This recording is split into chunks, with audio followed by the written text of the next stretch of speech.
जय श्री कृष्ण गुरु। ओम कृष्णाय वासुदेवाय हरिये परमात्मे प्रणतः क्लेशनाशाय गोविंदाय नमो नमः।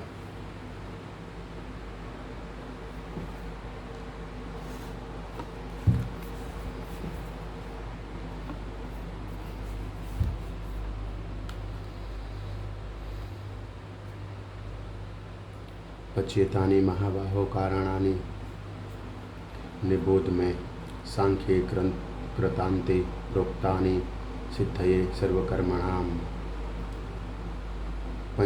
पाँच एतानि ये महाबाहो है महाबाहु, कारणानि कारण, निबोध जानो मैं मुझसे, सांख्ये वेदांत में, कृत अंते निष्कर्ष रूप में, प्रोक्तानि कहा गया, सिद्धये सिद्धि के लिए, सर्व समस्त कर्मणाम कर्मों का। हे महाबाहु अर्जुन, वेदांत के अनुसार समस्त कर्म की पूर्ति के लिए 5 कारण है। अब तुम इन्हें मुझसे सुनो। तात्पर्य, यहाँ पर प्रश्न पूछा जा सकता है कि चूँकि प्रत्येक कर्म का कुछ न कुछ फल होता है, तो फिर यह कैसे संभव है कि कृष्ण भावना में व्यक्ति को कर्म के फलों का सुख दुख नहीं भोगना पड़ता। भगवान वेदांत दर्शन का उदाहरण यह दिखाने के लिए देते हैं कि यह किस प्रकार संभव है। वे कहते हैं कि समस्त कर्मों के 5 कारण होते हैं, अतएव किसी कर्म में सफलता के लिए इन पांचों कारणों पर विचार करना होगा। सांख्य का अर्थ है ज्ञान का आधार स्तंभ और वेदांत अग्रणी आचार्यों द्वारा स्वीकृत ज्ञान का चरम आधार स्तंभ है। यहाँ तक कि शंकर भी वेदांत सूत्र को इसी रूप में स्वीकार करते हैं। अतएव ऐसे शास्त्र की राय ग्रहण करनी चाहिए। चरम नियंत्रण परमात्मा में निहित है, जैसा कि भगवद गीता में कहा गया है, सर्वस्य चाहम हृदि सन्निविष्टः। वे प्रत्येक व्यक्ति को उसके पूर्व कर्मों का स्मरण कराकर किसी न किसी कार्य में प्रवृत्त करते रहते हैं, और जो कृष्ण भावना भावित कर्म अंतर्यामी भगवान के निर्देशानुसार किए जाते हैं, उनका फल न तो इस जीवन में न ही मृत्यु के पश्चात मिलता है। अधिष्ठान तथा कर्ता करणम च पृथग्विधम विविधाश्च पृथक्चेष्टा देवं चैवात्र पंचमम। अधिष्ठानम स्थान तथा और कर्ता करने वाला करणम उपकरण यंत्र इंद्रिया च तथा पृथक विधम विभिन्न प्रकार से, विविधा नाना प्रकार के, च तथा पृथक चेष्टा प्रयास, देवम परमात्मा, च भी एवं निश्चय ही अत्र यहाँ पंचमम 5वां। कर्म का स्थान शरीर, कर्ता विभिन्न इंद्रिया, अनेक प्रकार की चेष्टा तथा परमात्मा, ये 5 कर्म के कारण है। तात्पर्य, अधिष्ठानम शब्द शरीर के लिए आया है। शरीर के भीतर आत्मा कर्म करता है, जिससे कर्म फल होता है, अतएव यह कर्ता कहलाता है। आत्मा की ज्ञाता तथा कर्ता है। इसका उल्लेख श्रुति में है, एष ही दृष्टा सृष्टा प्रसन्न उपनिषद 4.9 में। वेदांत सूत्र में भी ज्ञातो ज्योत एव 2.3.18 में तथा कर्ता शास्त्रार्थत्वात् 2.3.33 में श्लोकों से इसकी पुष्टि होती है।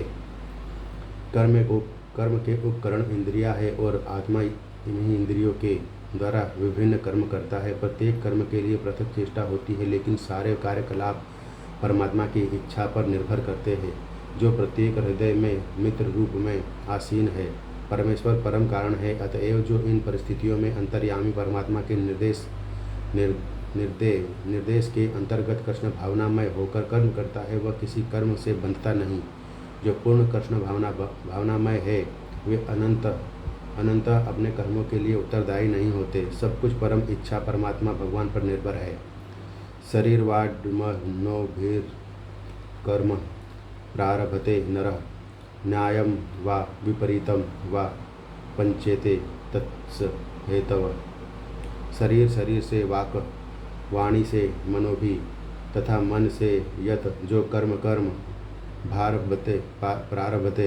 प्रारंभ करता है नरः व्यक्ति, न्यायम उचित न्यायपूर्ण वा अथवा विपरीतम न्याय विरुद्ध वा अथवा 5 एते, ये सब तस्य उसके हेतव कारण। मनुष्य अपने शरीर, मन या वाणी से जो भी उचित या अनुचित कर्म करता है वह इन 5 कारणों के फलस्वरूप होता है। तात्पर्य: इस श्लोक में न्याय, उचित तथा विपरीत अनुचित शब्द अत्यंत महत्वपूर्ण है। इसी कार्य शास्त्रों में निर्दिष्ट निर्देशों के अनुसार किया जाता है और अनुचित कार्य में शास्त्रीय आदेशों की अवहेलना की जाती है। किंतु जो भी कर्म किया जाता है उसकी पूर्णता के लिए इन 5 कारणों की आवश्यकता पड़ती है। तत्रैवं सति कर्तारमात्मानं केवलं तूयं पश्यत्कृतबुद्धित्वान्न स पश्यति दुर्मति। तत्र वहाँ एवं इस प्रकार सती होकर कर्तारम कर्ता, आत्मनम स्वयं का, केवलम केवल तू के, लेकिन यम यो जो पश्यति देखता है, आकृत बुद्धित्वात् कुबुद्धि के कारण, न कभी नहीं स वह पश्यति देखता है, दुर्मति मूर्ख। अतएव जो इन 5 कारणों का न मानकर अपने आप को ही एकमात्र कर्ता मानता है वह निश्चय ही बहुत बुद्धिमान नहीं होता और वस्तुओं को सही रूप में नहीं देख सकता। तात्पर्य: मूर्ख व्यक्ति यह नहीं समझता कि परमात्मा उसके अंतर में मित्र रूप में बैठा है और उसके कर्मों का संचालन कर रहा है। यद्यपि स्थानकर्ता, ज्येष्ठा तथा इंद्रियां भौतिक कारण है, लेकिन अंतिम मुख्य कारण तो स्वयं भगवान है।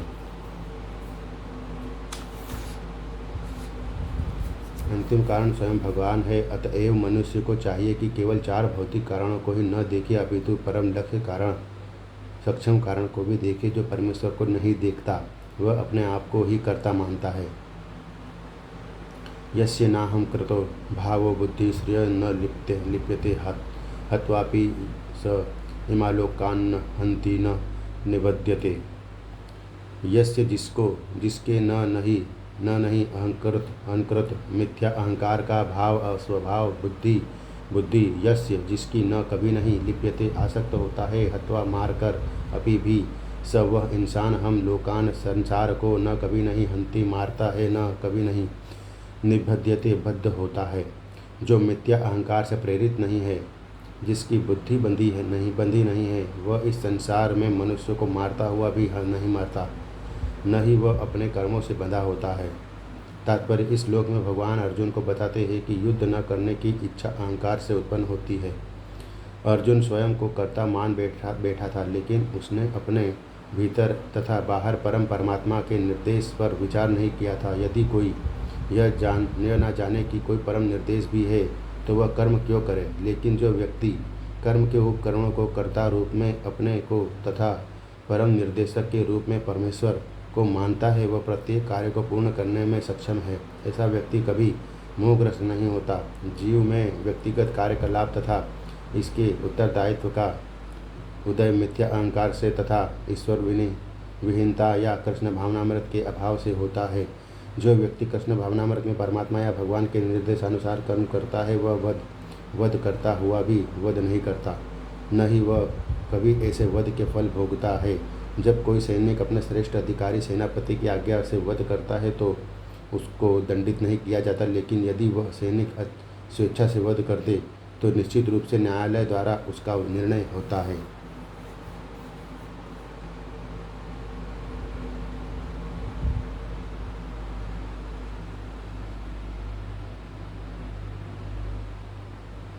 ज्ञानम ज्ञेय परिज्ञाता त्रिविधा कर्म चोदना करणम कर्म कर्तेति त्रिविध कर्म संग्रह। ज्ञानम ज्ञान ज्ञेयम ज्ञान का लक्ष्य, ज्ञान ने योग्य, परिज्ञाता जानने वाला, त्रिविद्या 3 प्रकार के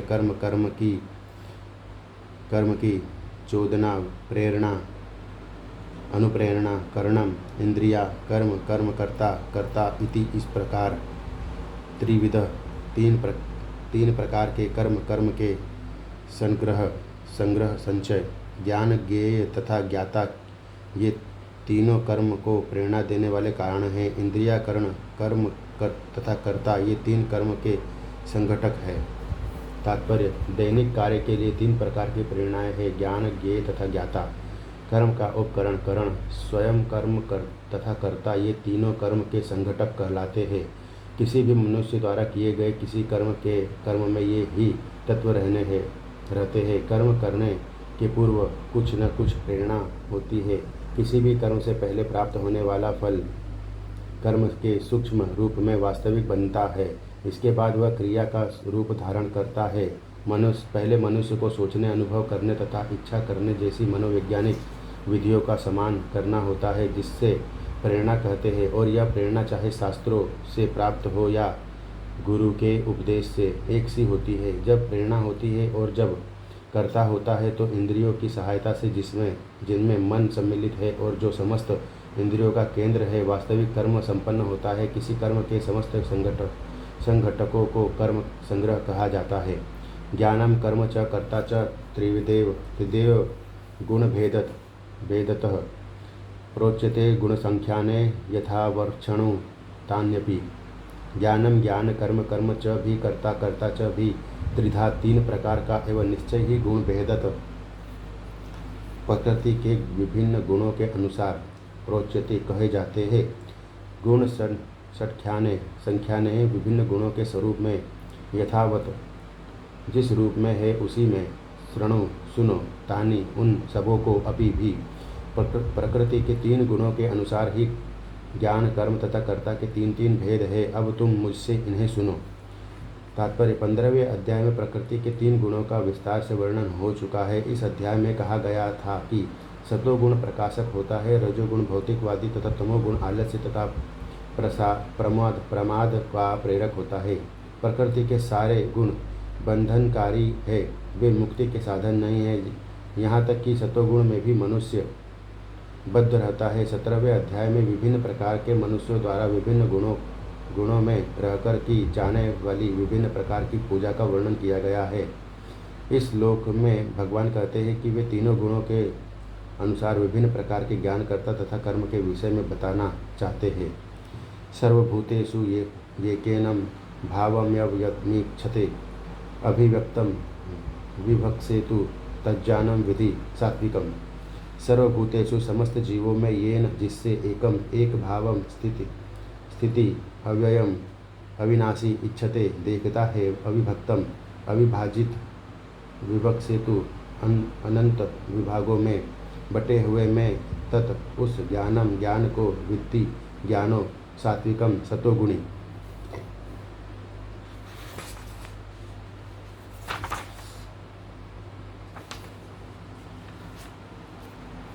जिस ज्ञान से अनंत रूपों में विभक्त सारे जीवों में एक ही अभिव्यक्ति आध्यात्मिक प्रकृति देखी जाती है, उसे ही तुम सात्विक जानो। तात्पर्य, जो व्यक्ति हर जीव में, चाहे वह देवता हो, मनुष्य हो या पक्षी हो या जल जंतु अथवा पौधा हो, एक ही आत्मा को देखता है, उसे सात्विक ज्ञान प्राप्त रहता है। समस्त जीवों में एक ही आत्मा है, यद्यपि पूर्व कर्मों के अनुसार उसके शरीर भिन्न भिन्न है। जैसा कि 7वें अध्याय में वर्णन हुआ है, प्रत्येक शरीर में जीवनी शक्ति की अभिव्यक्ति परमेश्वर की परा प्रकृति के कारण होती है। उस एक परा प्रकृति, उस जीवनी शक्ति को प्रत्येक शरीर में देखना सात्विक दर्शन है। यह जीवनी शक्ति अविनाशी है, भले ही शरीर विनाशशील हो।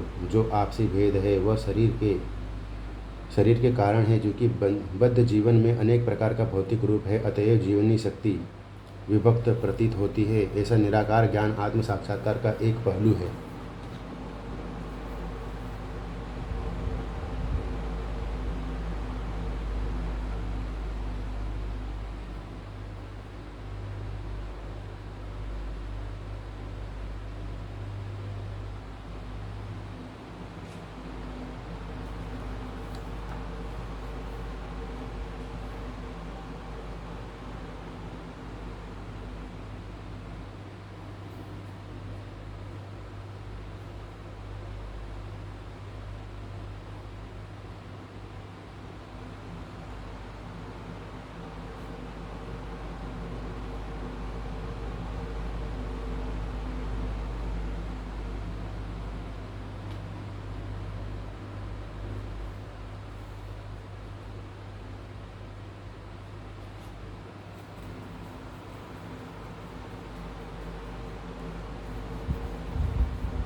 पृथक्त्वेन तु यज्ञानं नानाभावान्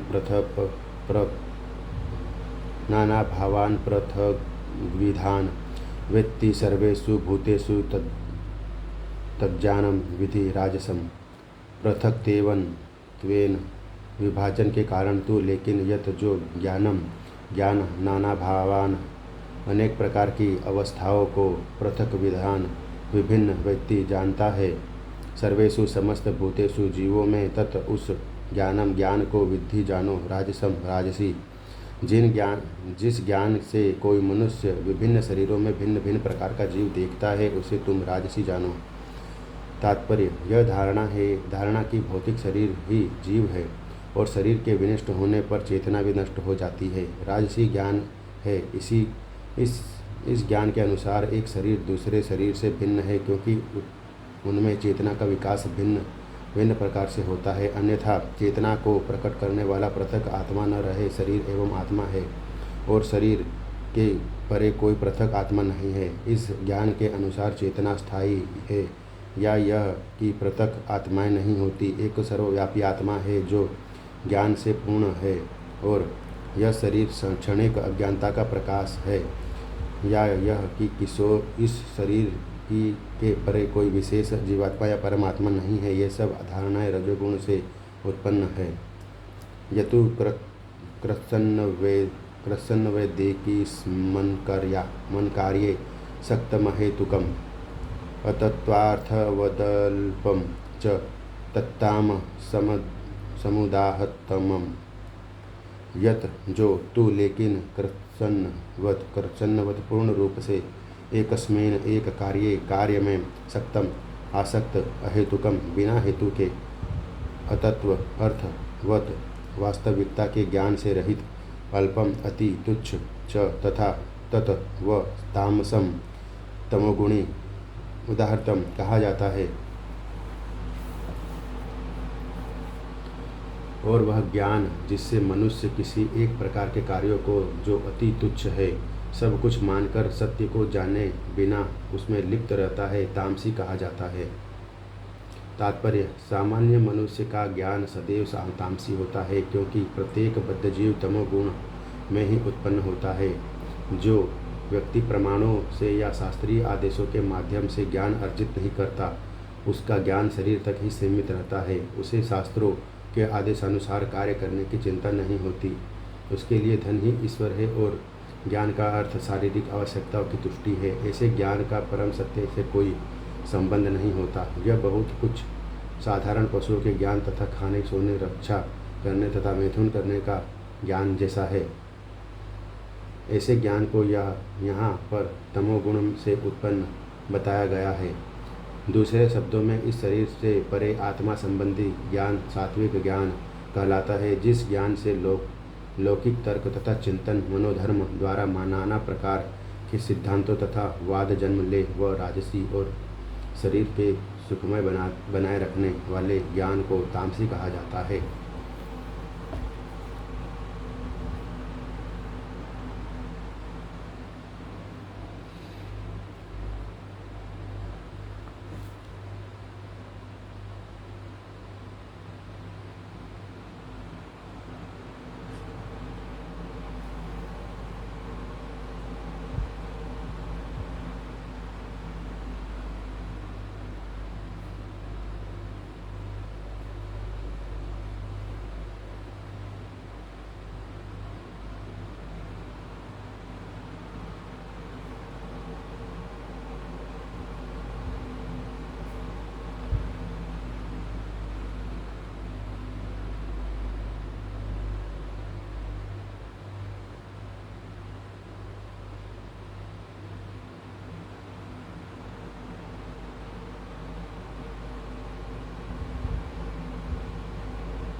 नियंत नियंत संगरहित मराग द्वेषतः कृतम अफल प्रेप्सुना कर्म यत्तत्सात्विकमुच्यते नियतम नियमित संडरहितम आसक्ति रहित अराग द्वेषतः राग द्वेष से रहित कृतम किया गया अफल प्रेप्सुना फल की इच्छा से रहित वाले के मार्ग द्वारा कर्म यत जो तत् वह सात्विकम सतोगुणी उच्चते कहा जाता है। जो कर्म नियमित है और जो आसक्ति राग या द्वेष से रहित कर्मफल की चाह के बिना किया जाता है वह सात्विक कहलाता है। तात्पर्य विभिन्न आश्रमों तथा समाज के वर्णों के आधार पर शास्त्रों में संस्तुत वृत्तिपरक कर्म जो अनासक्त भाव से अथवा स्वामित्व के अधिकारों के बिना प्रेम घृणा भाव रहित परमात्मा को प्रसन्न करने के लिए आसक्ति या अधिकार की भावना के बिना कृष्ण भावनामृत में किए जाते हैं सात्विक कहलाते हैं। यत्तु कामेप्सुना कर्म साहनको कारेण वा पुनः क्रियते बहुलायासम तद्राजसमुदाहतम यत जो तू लेकिन काम इप्सुना फल की इच्छा रखने वाले के द्वारा कर्म स अहंकार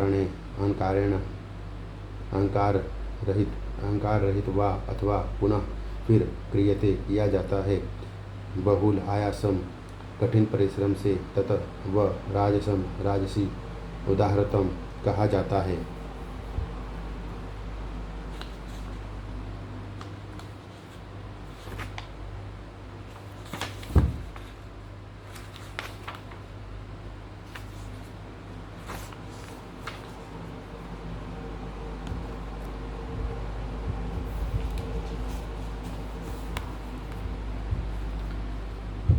लेकिन जो कार्य अपनी इच्छा पूर्ति के निमित्त प्रयास पूर्वक एवं मिथ्या अहंकार के भाव से किया जाता है वह रजोगुणी कहा जाता है। अनुबंध क्षयम हिंसामनपेक्ष्य च पौरुषम महादारभ्येत व्यते कर्म यततामसमुच्यते। अनुबंधम भावी बंधन का, क्षयम विनाश, हिंसाम तथा अन्यों को कष्ट, अनपेक्ष्य परिणाम पर विचार किए बिना, च भी पौरुषम सामर्थ्य को मोहात मोह से आरभ्यते आरंभ किया जाता है। कर्म यत जो तत वह तामसम तामसी उच्यते कहा जाता है। जो कर्म मोहवश शास्त्रीय आदेशों की अवहेलना करके तथा भावी बंधन की परवाह किए बिना या हिंसा अथवा अन्यों को दुख पहुंचाने के लिए किया जाता है वह तामसी कहलाता है।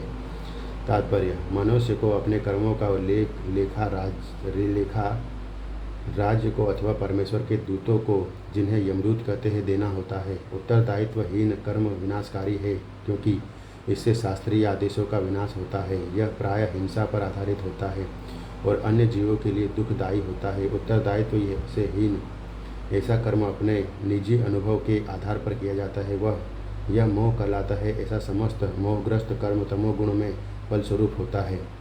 मुक्त संडो नहनवादी धृत्युत्साहसमन्ति सिद्ध्यसिद्ध्योर्निर्विकार कर्ता सात्विक उच्यते।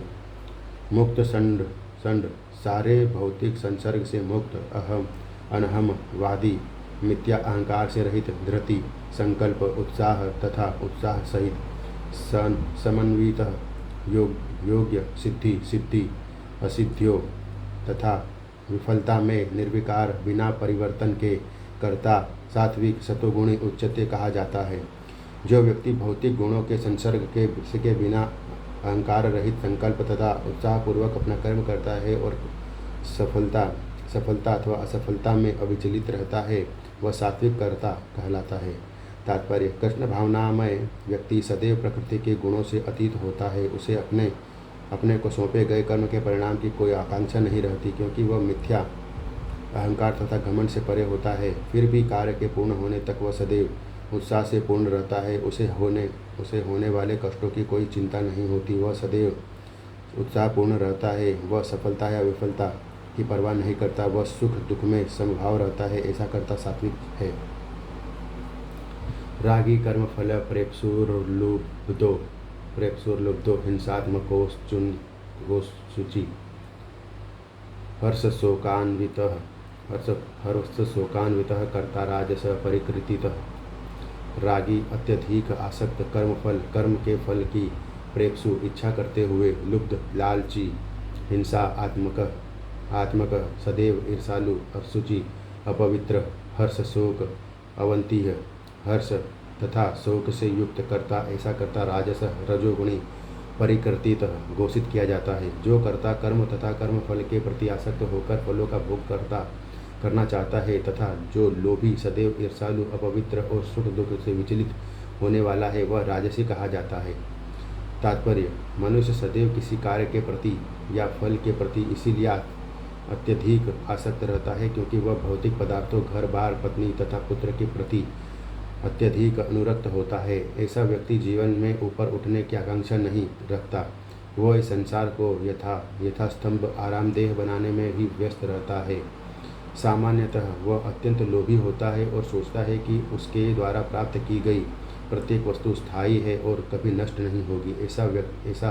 ऐसा व्यक्ति अन्यों से ईर्ष्या करता है और इंद्रिय तृप्ति के लिए कोई भी अनुचित कार्य कर सकता है। अतएव ऐसा व्यक्ति अपवित्र होता है और वह इसकी चिंता नहीं करता कि उसकी कमाई शुद्ध है या अशुद्ध। यदि इसका कार्य सफल हो जाता है तो वह अत्यधिक प्रसन्न और असफल होने पर अत्यधिक दुखी होता है। रजोगुणी कर्ता ऐसा ही होता है।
अपयुक्तः प्रारक्तः स्तब्धः शठो नैष्कृतिको लसः विषादी दीर्घसूत्री च कर्ता तामस उच्यते।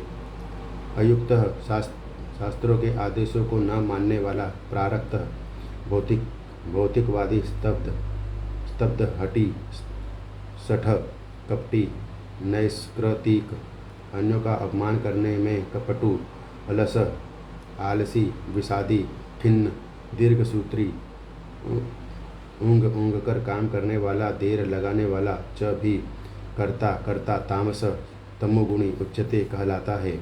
जो कर्ता सदा शास्त्रों के आदेशों के विरुद्ध कार्य करता रहता है, जो भौतिकतावादी, हठी, कपटी तथा अन्यों का अपमान करने में पटु है, जो तथा जो आलसी सदैव खिन्न तथा काम करने में दीर्घसूत्री है वह तमोगुणी कहलाता है। तात्पर्य, शास्त्रीय आदेशों से हमें पता चलता है कि हमें कौन सा काम करना चाहिए और कौन सा नहीं करना चाहिए। जो लोग शास्त्रों के आदेशों की अवहेलना करके अकरणीय कार्य करते हैं, प्रायः भौतिकतावादी होते हैं। वे प्रकृति के गुणों के अनुसार कार्य करते हैं, शास्त्रों के आदेशों के अनुसार नहीं। ऐसे कर्ता भद्र नहीं होते।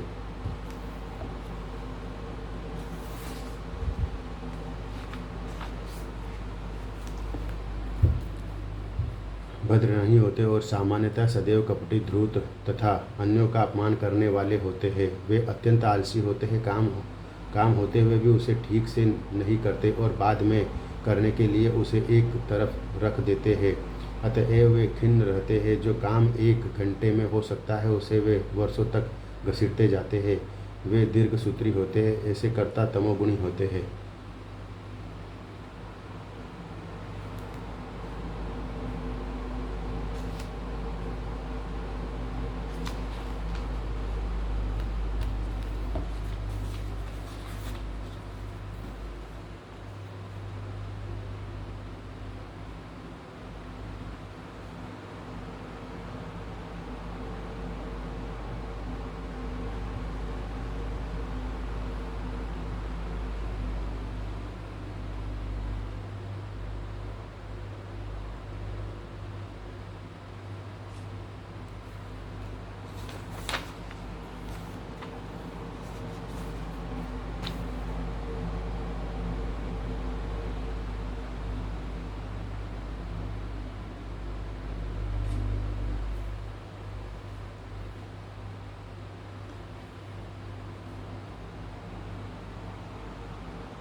बुद्धेर्भेदं धृतेश्चैव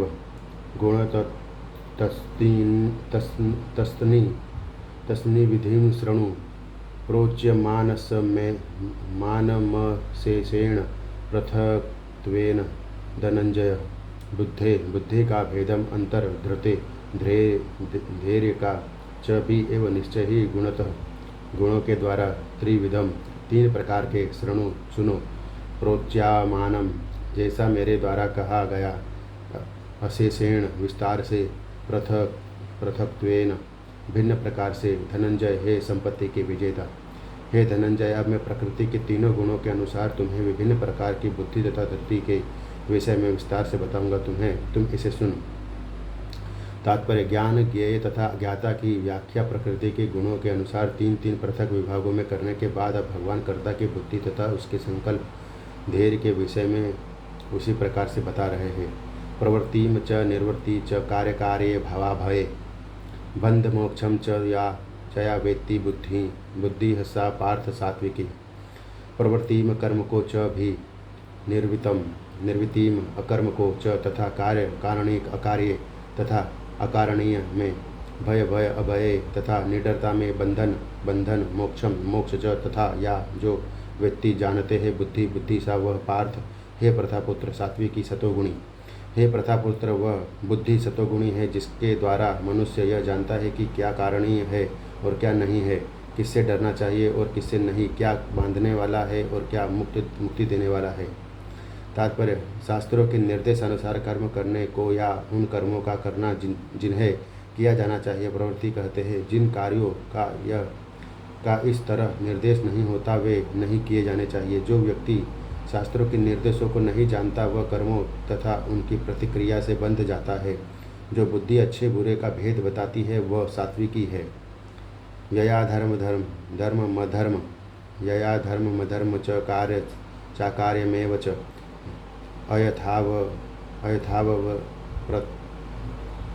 अयथाव प्रजानाति बुद्धि सा पार्थ राजसी। यया जिसके द्वारा धर्मम धर्म को अधर्मम अधर्म को च तथा कार्यम कारणीय च भी अकार्यम अकारणीय को एवं निश्चय ही च भी यद अयथावत अधूरे ढंग से प्रजानाति जानती है बुद्धि सा वह पार्थ है प्रथापुत्र राजसी रजोगुणी। हे प्रथापुत्र, जो बुद्धि धर्म तथा अधर्म कारणीय तथा अकरणीय कर्म में भेद नहीं कर पाती वह राजसी है। अधर्म धर्ममिति या मन्यते तमसावर्ता सर्वार्थान्विपरीताक्षम बुद्धि सा पार्थ तामसी। अधर्मम अधर्म को अधर्म को धर्म इति इस प्रकार या जो मन्यते सोचती है तमसा भ्रम से आवृता आच्छादित ग्रस्त सर्व अर्थान सारी वस्तुओं को विपरीतान उल्टी दिशा में च भी बुद्धि सा वह पार्थ है प्रथापुत्र तामसिक तमोगुणों से युक्त। जो बुद्धि मोह तथा अहंकार से वशीभूत होकर अधर्म को धर्म और धर्म को अधर्म मानती है और सदैव विपरीत दिशा में प्रयत्न करती है, हे पार्थ वह तामसी है। तात्पर्य, तामसी बुद्धि को जिस दिशा में काम करना चाहिए उससे सदैव उल्टी दिशा में काम करती है। यह उन धर्मों को स्वीकारती है जो वास्तव में धर्म नहीं है और वास्तविक धर्म को ठुकराती है। अज्ञानी मनुष्य महात्मा को सामान्य व्यक्ति मानते हैं और असामान्य व्यक्ति को महात्मा स्वीकार करते हैं। वे सत्य को असत्य तथा असत्य को सत्य मानते हैं। वे सारे कर्मों में कुपथ ग्रहण करते हैं, अतएव उनकी बुद्धि तामसी होती है।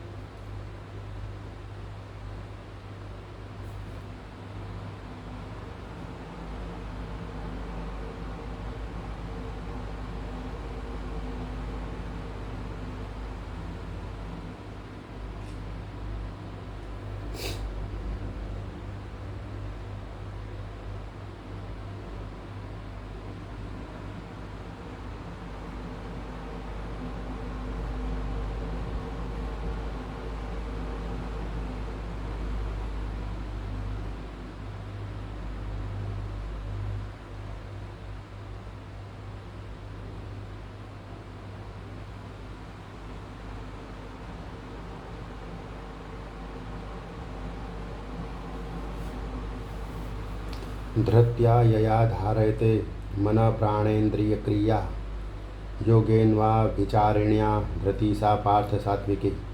धृत्या संकल्प धृति द्वारा यया जिससे धारयते धारणा करता है मन को प्राण इंद्रिय तथा इंद्रियों के क्रिया कार्यकलापों को योगेन योगाभ्यास द्वारा अव्यभिचारिण्या तोड़े बिना निरंतर धृति सा वह पार्थ है प्रथापुत्र सात्विक। हे प्रथापुत्र, जो अटूट है जिसे योगाभ्यास द्वारा अचल रहकर धारण किया जाता है और जो इस प्रकार मन प्राण तथा इंद्रियों के कार्यकलापों को वश में रखती है वह धृति सात्विक है। तात्पर्य, योग परमात्मा को जानने का साधन है। जो व्यक्ति मन प्राण तथा इंद्रियों को परमात्मा में एकाग्र करके दृढ़तापूर्वक उनमें स्थित रहता है वही कृष्ण भावना में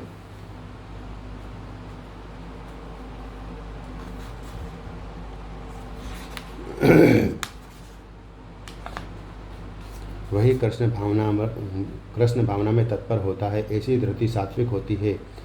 अव्यभिचारिण्या शब्द अत्यंत महत्वपूर्ण है क्योंकि यह सूचित करता है कि कृष्ण भावनामृत में तत्पर मनुष्य कभी दूसरे कार्य द्वारा विचलित नहीं होता।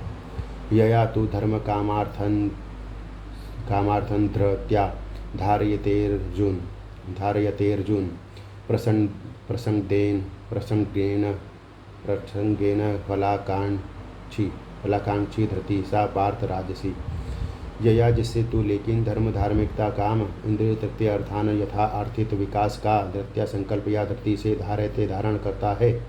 अर्जुन है अर्जुन, प्रसंडेन आसक्ति के कारण फल आकांक्षी कर्मफल की इच्छा करने वाला धृति संकल्प या धृति सा वह पार्थ है प्रथापुत्र राजसी रजोगुणी। लेकिन है अर्जुन, जिस धृति से मनुष्य धर्म अर्थ तथा काम के फलों में लिप्त बना रहता है वह राजसी है। तात्पर्य, जो व्यक्ति धार्मिक या आर्थिक कार्य में कर्मफल को सदैव आकांक्षी होता है, जिसका एकमात्र इच्छा इंद्रिय तृप्ति होती है तथा जिसका मन जीवन तथा इंद्रिया इस प्रकार संलग्न रहती है, वह रजोगुणी होता है। यया स्वप्नम भयम शोकम विषाद मदमेव च न विनुच्यति दुर्मेघा धृति सा पार्थ तामसी। यया जिससे स्वप्न भय शोकम शोक विषाद खिन्नता मदम मोह को एवं निश्चय ही च भी न कभी नहीं विमुच्यति त्यागी है। दुर्मेधा दुर्बुद्धि धृति सा वह पार्थ है प्रथापुत्र तामसी तमोगुणी। हे पार्थ, जो धृति स्वप्न भय शोक विषाद तथा मोह से परे नहीं जाती, ऐसी बुद्धि दुर्बुद्धिपूर्ण धृति तामसी है।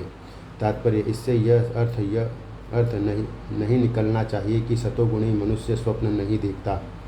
यहाँ पर स्वप्न का अर्थ अति निद्रा है। स्वप्न सदा आता है, चाहे वह सात्विक हो, राजस हो या तामसी।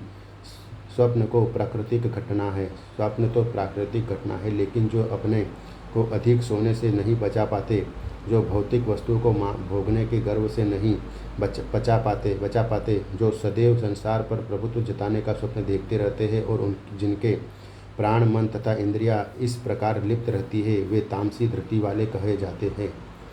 सुखम विदानी त्रिविधम श्रृणु में भरतवर्षभ अभ्यासाद्रमते यत्र दुखांत च निगच्छति। सुखम सुख तो लेकिन इदानीम अब त्रिविधम तीन प्रकार का श्रृणु सुनो, मैं मुझसे भरत वृषभ है भरत श्रेष्ठ अभ्यासात अभ्यास से मरते भोगता है, यत्र जहाँ दुख का अंत च भी निगच्छति प्राप्त करता है। हे भरत श्रेष्ठ, अब मुझसे तीन प्रकार के सुखों के विषय में सुनो, जिनके द्वारा बद्ध जीव भोग करता है और जिसके द्वारा कभी कभी दुखों का अंत हो जाता है। तात्पर्य, बद्ध जीव भौतिक सुख भोगने की बारंबार चेष्टा करता है। इस प्रकार वह चरवण करता है, लेकिन कभी कभी ऐसे भोग के अंतर्गत वह किसी महापुरुष की संगति से वह बंधन से मुक्त हो जाता है। दूसरे शब्दों में बद्ध जीव सदा ही किसी न किसी इंद्रिय तृप्ति में लगा रहता है, लेकिन जब सुसंगति से यह समझ लेता है कि यह तो एक ही वस्तु की पुनरावृत्ति है और उसमें वास्तविक कृष्ण भावनामृत का उदय होता है, तो कभी कभी ऐसे तथाकथित आवृत्ति मूलक सुख से मुक्त हो जाता है। यतग्रे विषमीव परिणामे मृतोपमं तत्सुखम सात्विकम प्रोक्तमात्मबुद्धि प्रसादजम। यथ जो तत् वह अग्रे आरंभ में विषम इव विष के समान, परिणामे अंत में अमृत उपमम सदस्य तत् वह सुखम सुख सात्विकम सतोगुणी प्रोक्तम कहलाता है। आत्मा अपनी बुद्धि की प्रसादजम तुष्टि से उत्पन्न, जो प्रारंभ में विष जैसा लगता है लेकिन अंत में अमृत के समान है, और जो मनुष्य में आत्म साक्षात्कार जगाता है, वह सात्विक सुख कहलाता है। तात्पर्य, आत्म साक्षात्कार के साधन में मन तथा इंद्रियों को वश में करने तथा मन को आत्म केंद्रित करने के लिए नाना प्रकार के विधि विधानों का पालन करना पड़ता है। ये सारी विधियाँ बहुत कठिन है और विष के समान अत्यंत कड़वी लगने वाली है, लेकिन यदि कोई इन नियमों के पालन में सफल हो जाता है और दिव्य पद को प्राप्त हो जाता है, तो वह सात्विक अमृत का पान करने लगता है और जीवन का सुख प्राप्त करता है।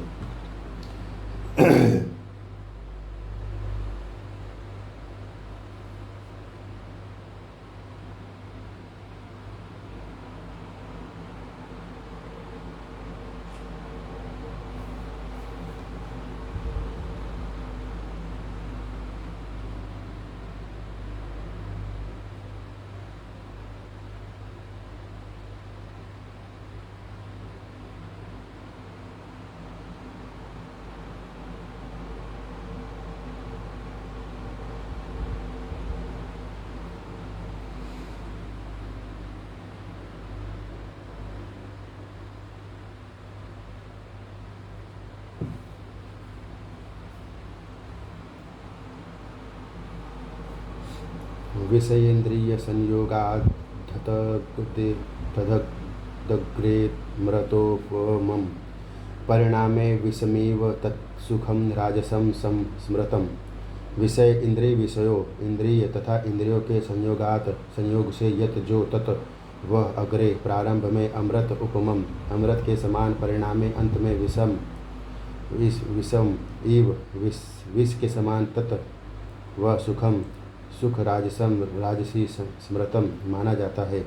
जो सुख इंद्रियों द्वारा उनके विषयों के संसर्ग से प्राप्त होता है और जो प्रारंभ में अमृत तुल्य तथा अंत में विष तुल्य लगता है वह रजोगुणी कहलाता है।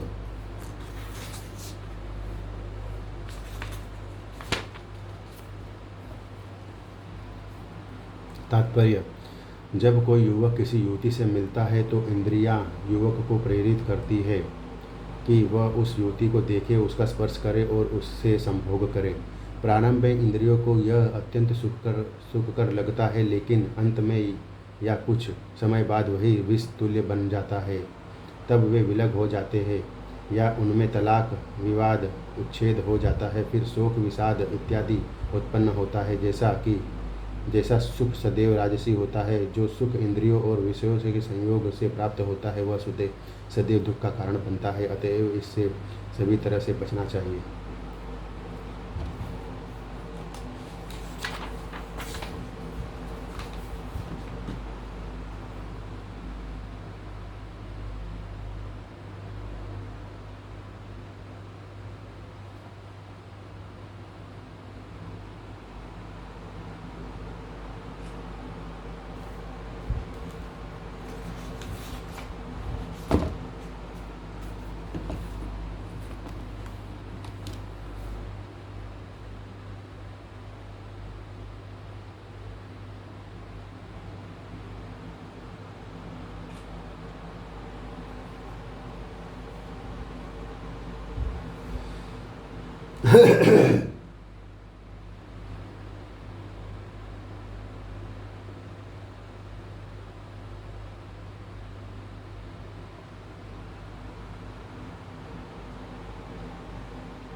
यदग्रे चानुबंधे च सुखम मोहन्मात्मना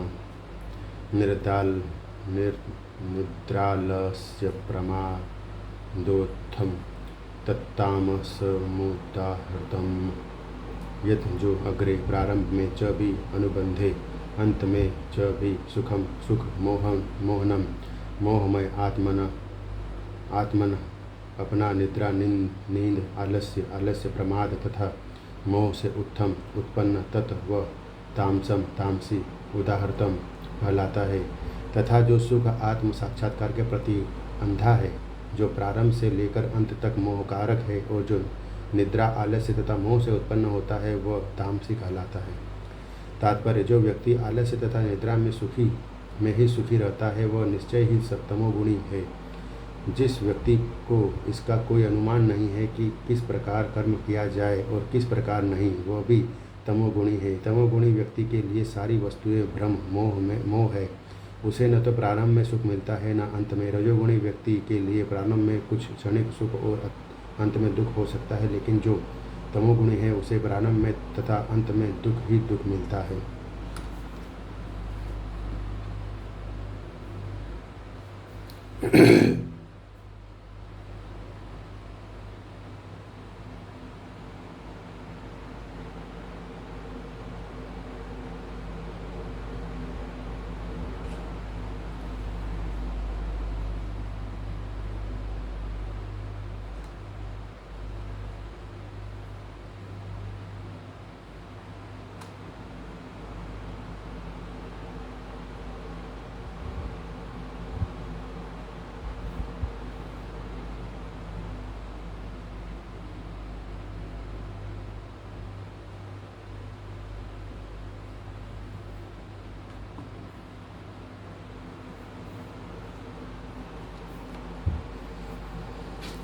न तदस्ति प्रथित्वायां वा दिवि देवेषु वा पुनः सत्वं प्रकृतिजैर्मुक्तं यदेभिः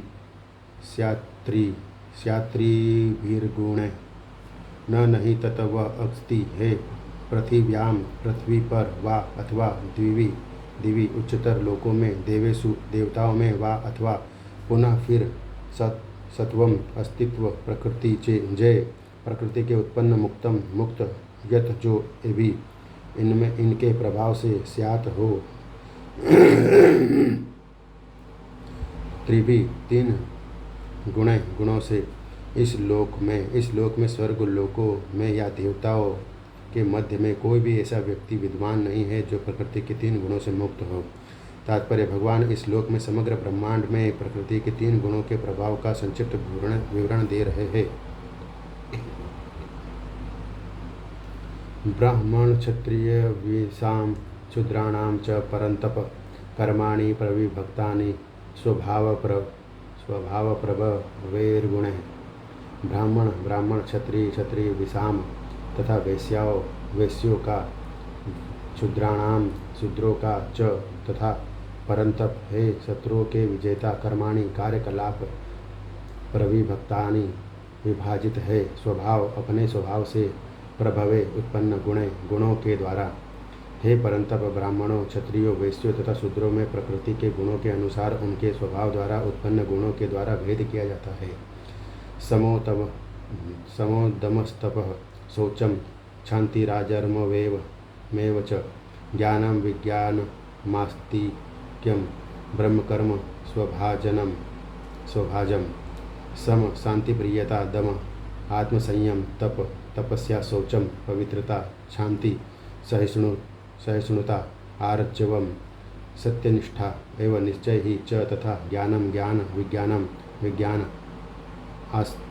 आस्तिक्यम धार्मिकता ब्राह्मण का कर्म कर्तव्य स्वभाव से उत्पन्न स्वाभाविक शांति प्रियता आत्मसंयम तपस्या पवित्रता सहिष्णुता सत्यनिष्ठा ज्ञान विज्ञान तथा धार्मिकता, ये सारे स्वाभाविक गुण हैं जिनके द्वारा ब्राह्मण कर्म करते हैं। शौर्यम तेजो धृतिर्दाक्ष्यम युद्धे चाप्यपलायनम दानमिक्षिरभावश्च छात्रम कर्म स्वभावजम शौर्यं वीरता तेज शक्ति धृति संकल्प धैर्य दाक्ष्यम दक्षता युद्धे युद्ध में च तथा अपि भी अपलायनम विमुख न होना दानम उदारता ईश्वर नेतृत्व का भाव स्वभाव च तथा छात्रम क्षत्रिय का कर्म कर्तव्य स्वभावजम स्वभाव से उत्पन्न स्वाभाविक वीरता शक्ति संकल्प दक्षता युद्ध के धैर्य उदारता तथा नेतृत्व ये क्षत्रियों के स्वाभाविक गुण हैं। कृषि गोरक्ष वाणिज्य वैश्वकर्म स्वभावजम परिचर्यात्म कर्म शूद्रयास्पि स्वभावजम कृषि हल जोतना गो गायों की रक्षा वाणिज्यम व्यापार वैश्य का कर्म कर्तव्य स्वभावजम स्वाभाविक परिचर्या सेवा आत्मकम से युक्त कर्म कर्तव्य शूद्र के अपि भी स्वभावजम स्वाभाविक कृषि करना गो रक्षा तथा व्यापार वैश्यों के स्वाभाविक कर्म है और शूद्रों का कर्म श्रम तथा अन्यों की सेवा करना है।